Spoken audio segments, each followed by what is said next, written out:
Of the ministry that you're doing with your wife.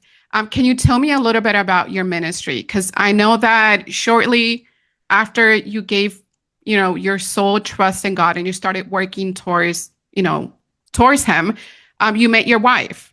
And I heard your ministry, and I know you mentioned on our last meeting, on our last conversation, that you had a meeting with people from Pakistan.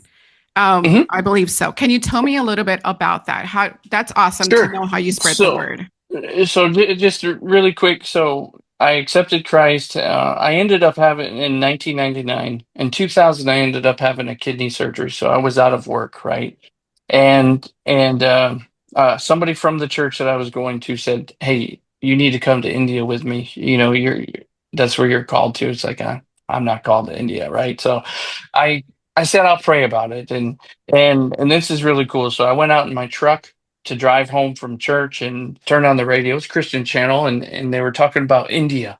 It's like, okay, that's a coincidence, right? We as Christians, we look for confirmation, and God Yes. could put a big sign that says you need to do this, love God, and we're still saying, well, we need another one, right? Hmm.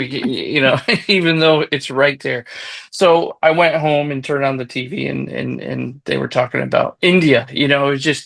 It was the same day, and it was just kind of bombarded India, India, India. When I probably never heard of the country before. I have, but you understand what I'm saying. Yes. So I said, fine. So I started listing. I need a passport. I need a visa. I need a computer. I need clothes. I need a flight. I need all this stuff, and I came up with a price, right? And this day is when my motto came happen, and I said, Lord, if it's your will for me to go to India, it's your bill. You have to supply because I haven't had a job in 6 months because of my surgery. 5 days, roughly about 4 to 5 days later, I received a check in the mail for the exact amount that I wrote down on the piece of paper. I called the lady and I said, I think you sent her. She goes, nope, God told me you're supposed to go to India. So I sent the check. That's crazy. So I went to India. Second day there on May 15th. I'll never forget this day. On May 15th, I met this woman who shook my hand, and I felt the Holy Spirit tell me, that's your wife. May 17th, 2 days later, I asked her to marry me. Our parents got involved. On August 17th of that same year, we got married in India with 17,000 people at our wedding, or 1,700 people at our wedding. It was a Wow. wonderful.